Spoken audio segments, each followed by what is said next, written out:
Today on Limitless Wealth TV, we're going to be talking about the pros and cons of flipping real estate. I get it. It's a hot topic. Everyone's starting a TV show over it. And today, me and my real estate business partner, Stephen Michael Miller, are going to jump in and share with you the do's, the don'ts, the pros, and the cons.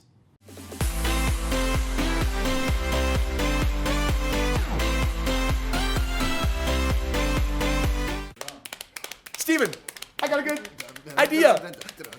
You know what we're gonna do? We're gonna start a TV show on Fix and Flip, dude. Woo! Yeah! Oh my gosh, Fix and Flip, get back in the shot, is one of the most glamorized concepts that are out there right now. Look at the shows. They've done such an amazing job bringing real estate to the forefront. Fix this house, flip that house, flip you off. No, I don't know. Sorry. It's a lot of flipping. It's a lot of flipping. And you know what's interesting about real estate is that I think that there's an immediate draw because people are sick and tired of being in the grind, sick and tired of how long it takes to just save some basic money as a hardworking person. Yeah. And yet this idea of, wait, I can do something and in 90 days have $50,000.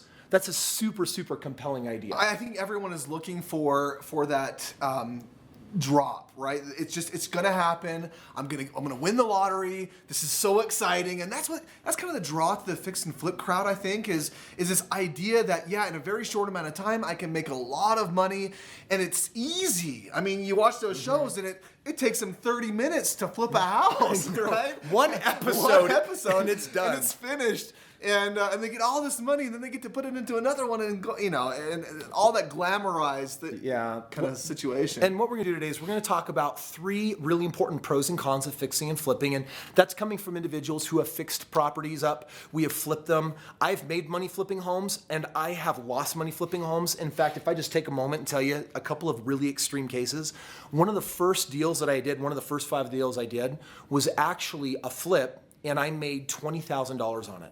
And I put in only a handful of hours. Someone else did the work. And I actually made $20,000. And I look back on that, and for having just started out, that was one of those glory moments of, I went in on another property that had $95,000 of profits. That's what I thought I was gonna get. And by the time the deal was done, I only lost $5,000. Oh, that's good.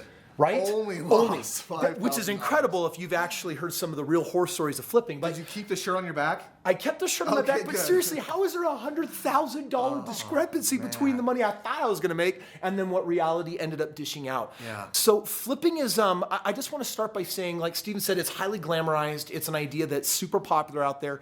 And what we want to debunk today is just say, hey, let's just get in the trench and get real with the pros and cons of it. And I want you to understand this is coming from a little bit of a slightly biased team. Slightly. Well, Stephen and I, we have done thousands and thousands and thousands of properties with our team, and we have flipped none of them. And there's a reason why, because we have found a more consistent, more stable, and more profitable concept. While that works for us, and you can click the link and you can learn more about it, we do really want to focus this video on the pros and cons, and we want to talk about the big 3 right now. Yeah, so the first one is big money now. So the pro to a fix and flip is you can get a lot of money right now, right? That's meaning in a very short amount of time, you can earn this kind of big purse. And the better you get at it, the more you kind of get into the details and try to scrimp and save here and get in the weeds there, the more you can make. But the con is sometimes that just doesn't happen. I mean, the reality is so many people, as a matter of fact, I just want to talk about this real quick. I had a couple, I was down in Denver. We were holding a wealth intensive down there. And we were talking to this couple. I was talking to this specific couple. They came up to me and said, Stephen, we've implemented your system. We've used your guys' power team, and it was amazing. And then we wanted to go do a fix and flip. And I said, great. That sounds exciting. How did it go? She said, well, it went okay. We earned $25,000. And I said, wow, that's great. Good job. She's like, well, it wasn't really that great. I said, well, that's a lot of money. You know, you got that big payday, right? She said, yeah, but we did the math. I said, well, what do you mean? She said, well, we put a lot of our own time and effort into it, and it took a lot longer than we had thought it was going to take, and that $20,000 we realized was actually ended up being about $5.75 an hour for my husband and I. $5.75 an hour? I shouldn't laugh. $5.75 an hour. Dude, you could have gone to McDonald's and made more money working there. That's what I said to her. Really? I actually told her. I said, That's look, so rude. I know it was maybe rude, but I just wanted to drive home the Hey, point. if you're working fast food, don't worry. We're going to help you get out of that. I wanted to drive the point home. I said, look, had you and your husband both gotten a job at McDonald's, you would have probably doubled and or tripled your investment. So again, people get into fix and flips because they think they're going to get a lot of money right now.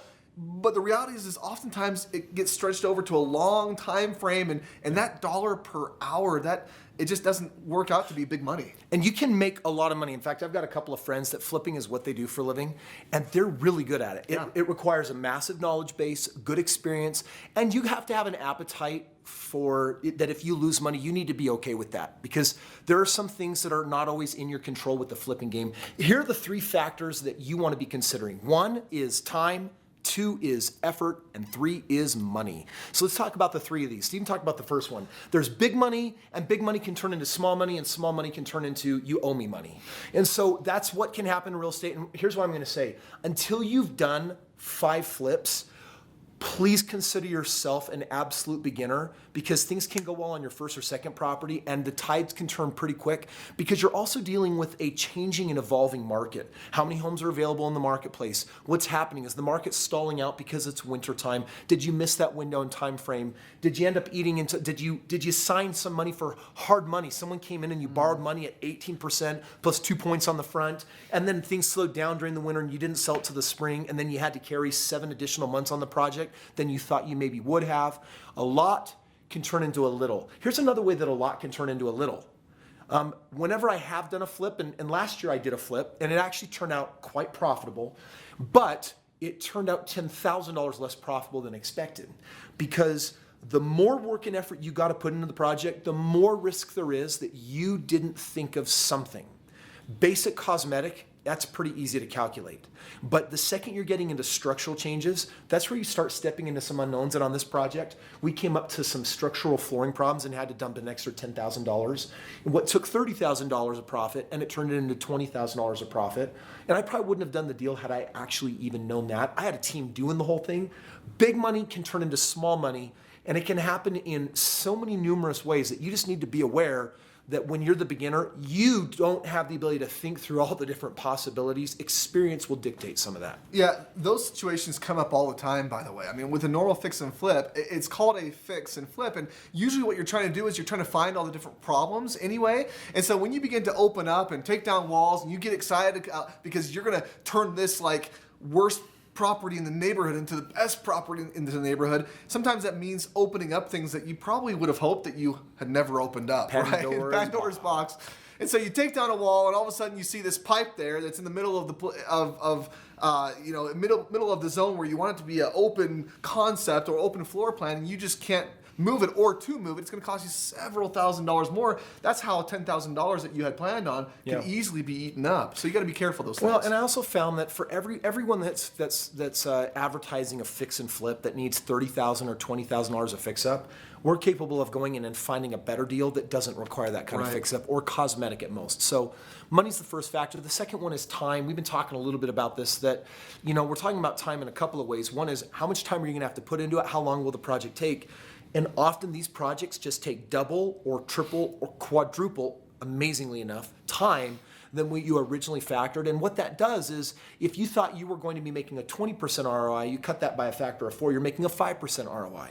And so when you're dealing with time, you just need to be able to factor in, what is the value of your time? Are you doing real estate as a job? That brings us to number 3, which is effort. Are you a hands-on person? Or are you a hands-off person? Because I always get worried when one of our amazing friends from YouTube starts interacting with us and they're like, okay, I want to get hands-on. I want to go to Lowe's and Home Depot. I got all these skills. I got mad tiling skills, and I'm a great carpenter, and I'm a handyman. And there's this idea that there's this, I think it's almost this romanticized idea that I want to go in and fix this house up. And so we got some of you that you need to get your hands dirty, or else you're just not going to feel good. And that's okay. You know what? I want to talk about this for just a moment because I was actually on the phone with someone just a couple days ago, and we were talking about the difference between the hands-on kind of experience or letting it kind of just be run by itself and do its own thing in the way that we help people do real estate often. And he said, you know what, I really just want to get my hands in there. I just want to get my hands dirty. I like to kind of be in the mix and control things. And I just want to caution you for just a moment. If you're thinking that you just want to get your hands in it, chances are that stems from this belief that it can't be done without you. All right? Oftentimes it stems from this limitation of, in order for it to go and to be successful, you have to have a hand in it. You have to be part of it. And the reality is when you create a system like we have, Chris, where people can literally step away. Like people can just say, no, it's just gonna go on autopilot and work for me. If you could free up all of your time, because I think that's what most people are wanting. That's why people are attracted to fix and flips, because they think that the fix and flip will free up time for them, right? So if I can help you free up time, if we can help you free up time and you don't have to get your hands dirty, do you still want to? Just a question. At the end of the day, you can put in less money than you think, you can put in less time than you think, and you can put in less effort than you think. And that's a great recap for this fix and flip video, which is, as we weigh out the pros and cons of should I or shouldn't I, listen, I'll do any deal at the right price, given the right circumstances and the right parameters. That's why I did a flip last year. But why for every flip am I doing hundreds of other deals? Well, because at the end of the day, I can calculate the value of time over return and realize what is the most profitable way for me to spend my time doing what I'm going to do. And the one last thing that I would throw out there in conjunction, Stephen dropped a huge nugget on you talking about this mindset of I have to do it myself, I got to be in control. One of the things that we've learned is that if you want it done right, don't do it yourself. Are you ready to get started investing in real estate? Click the link up here, contact me and my team, and we're going to give you immediate access to our inventory. I'll start showing you some of the deals that I've just recently done and learn how you can do real estate with the least time, the least effort, the least risk, and start making the most money right now. And also, if you haven't already, subscribe, ring the bell, and we'll let you know when tomorrow's video is going to hit.